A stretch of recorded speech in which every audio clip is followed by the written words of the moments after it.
Tagarians, para penonton Tagar TV dan juga pembaca Tagar ID, apa kabarnya? Senang sekali saya Kori Olivia bisa kembali menemani Anda di Tagar TV. Hari ini saya ingin membacakan profil pilihan redaktur Tagar tentang Kapolda Metro Jaya, Irjen Pol Fadil Imran. Pemimpin Front Pembela Islam Rizik Syihab telah resmi ditahan sejak 13 Desember 2020. Usai menjalani pemeriksaan oleh penyidik kepolisian selama lebih dari 12 jam sebagai tersangka kasus dugaan pelanggaran protokol kesehatan COVID-19. Rizik dibawa menggunakan mobil tahanan ke Rutan Narkoba Polda Metro Jaya. Ia ditahan selama 20 hari ke depan atau sampai 31 Desember 2020. Seperti diketahui, Polda Metro Jaya telah melakukan gelar perkara terkait kasus kerumunan acara Rizik Syihab di Petamburan, Jakarta Pusat. Dalam gelar perkara itu, polisi menetapkan 6 tersangka, salah satunya adalah Rizik Syihab. Penulis buku Tuhan dalam Secangkir Kopi, Denny Siregar, mengatakan Rizik Syihab pasti benar-benar tidak menduga Kapolda Metro Jaya yang baru, Irjen Pol Fadil Imran, sangat tegas dan tidak kenal takut. Selama ini, FPI dan kelompok garis keras lainnya merasa sudah menguasai wilayah. Mereka tahu pejabat kepolisian di daerah selalu ingin cari aman dan tidak ingin ada kerusuhan di wilayahnya. Karena kalau rusuh, imbasnya adalah jabatan bisa dicopot. Tapi Kapolda Metro Jaya, Irjen Pol Fadil Imran tidak mau kasih jeda sedikit pun. Sudah cukup waktu yang dia berikan dengan mengantarkan surat panggilan tapi tidak digubris selama 2 kali. Disinilah Rizik gentar. Dia tahu polisi kali ini tidak main-main. Apalagi setelah 6 pengikutnya mati seketika dalam insiden baku tembak di Jalan Tol Jakarta Cikampek kilometer 50 pada 7 Desember 2020 lalu.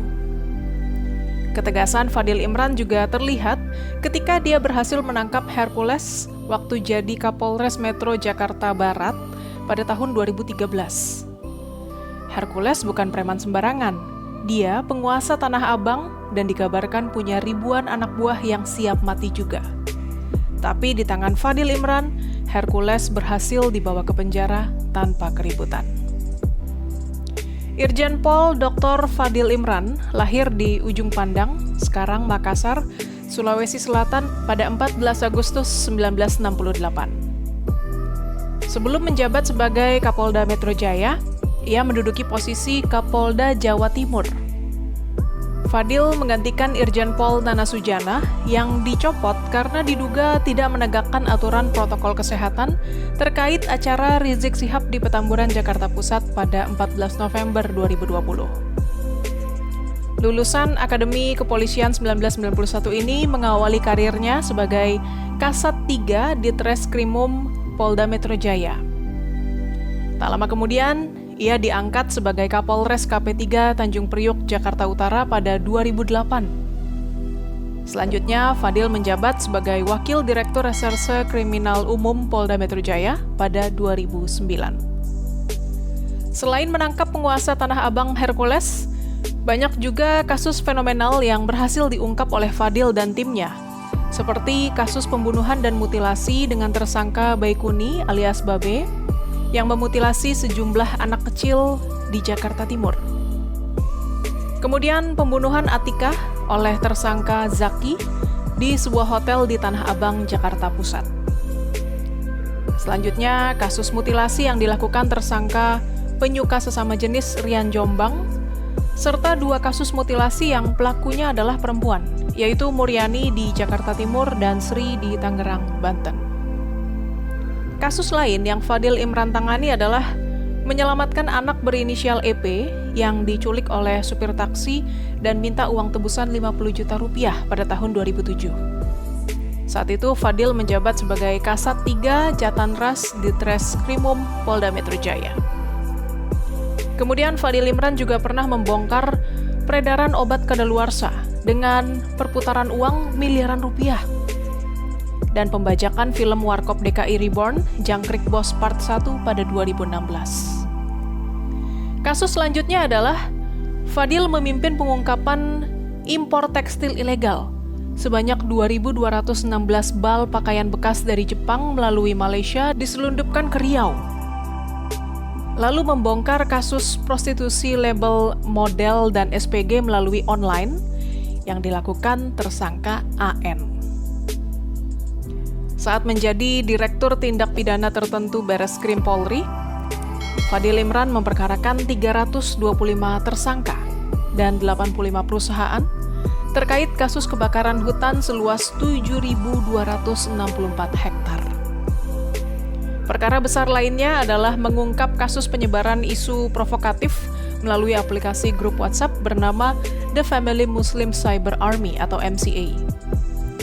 Selain itu, Fadil juga sempat menangani kasus chat mesum Rizik Syihab dengan Firza Husein.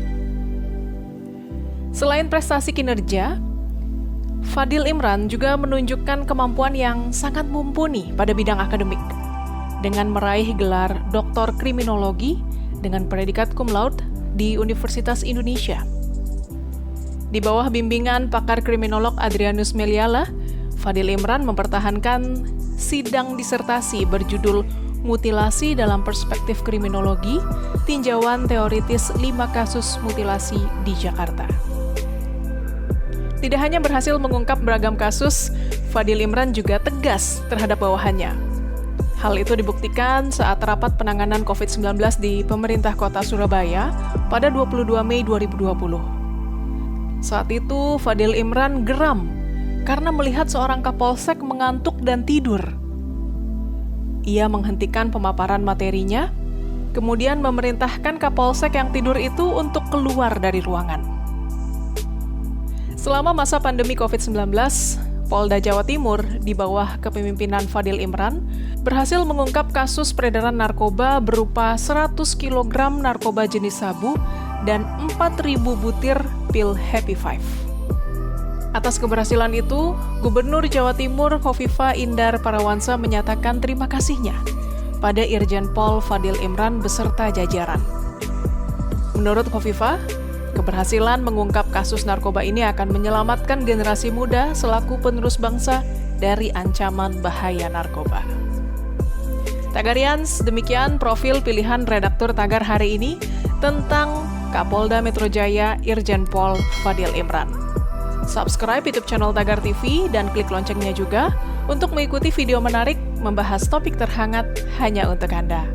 Dan tetap lakukan 3M, memakai masker, menjaga jarak, dan mencuci tangan. Saya Kori Olivia, Tagar TV.